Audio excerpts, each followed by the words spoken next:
दिल्ली के सीएम अरविंद केजरीवाल गिरफ्तार क्या हुए, जर्मनी से टिप्पणी आ गई। केजरीवाल की कुर्सी पर पत्नी विराजमान हो गई।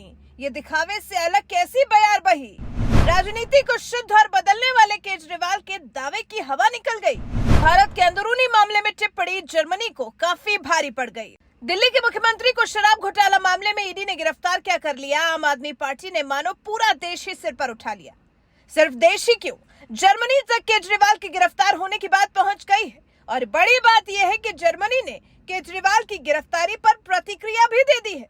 लेकिन जर्मनी की इस हरकत पर भारतीय विदेश मंत्रालय ने कड़ी फटकार भी लगाई है। भारत ने केजरीवाल की गिरफ्तारी को लेकर जर्मनी की तरफ से आई प्रतिक्रिया पर तीखी प्रतिक्रिया दी है।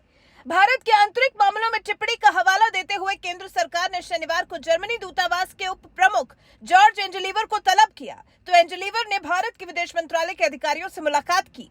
सूत्रों का कहना है कि विदेश मंत्रालय ने भारत के आंतरिक मामलों में हस्तक्षेप करने पर जर्मनी के राजदूत के समक्ष कड़ा विरोध दर्ज कराया है। भारतीय विदेश मंत्रालय के प्रवक्ता रणधीर जायसवाल ने कहा है, आज नई दिल्ली में जर्मन मिशन के उप प्रमुख को बुलाकर हमारे आंतरिक मामलों पर उनके विदेश मंत्रालय की ओर से की गई टिप्पणियों पर भारत के कड़े विरोध से अवगत करवाया है। हम ऐसी टिप्पणियों को हमारी न्यायिक प्रक्रिया में हस्तक्षेप और न्यायपालिका की स्वतंत्रता को कमजोर करने के रूप में देखते हैं।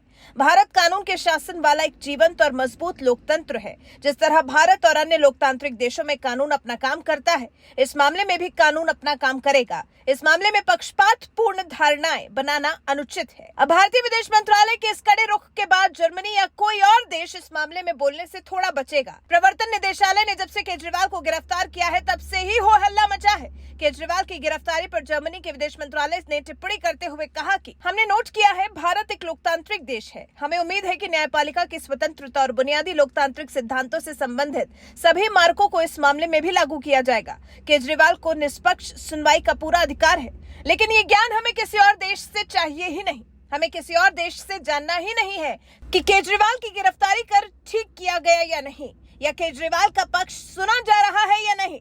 जर्मन मंत्रालय यही नहीं रुका था। आगे जर्मन विदेश मंत्रालय की तरफ से कहा गया था, आरोपों का सामना कर रहे किसी भी अन्य व्यक्ति की तरह केजरीवाल भी निष्पक्ष ट्रायल के हकदार हैं। उन्हें भी बिना किसी प्रतिबंध के सभी कानूनी रास्तों को चुनने का अधिकार है। निर्दोष होने का अनुमान कानून के शासन का एक प्रमुख तत्व है और वो इस केस में भी लागू होना चाहिए।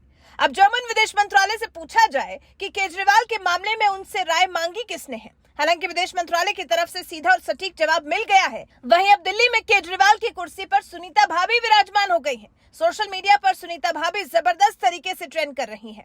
सुनीता भाभी ने अरविंद केजरीवाल की कुर्सी पर बैठकर केजरीवाल का खत पढ़ा है। लेकिन एक सवाल यहाँ ये जरूर बनता है कि केजरीवाल तो इस देश की राजनीति को बदलने निकले थे, शुद्ध करने निकले थे, तो वो कब से परिवारवाद को बढ़ावा देने लग गए। विरोधियों को चीख चीख कर इन्हीं सब बातों के लिए गलत ठहराने वाले केजरीवाल खुद आज इसी राह पर चल पड़े हैं। आम आदमी पार्टी में भी अब परिवारवाद को बढ़ावा दिया जा रहा है। सीएम केजरीवाल की पत्नी को उनकी कुर्सी पर बैठाया जा रहा है।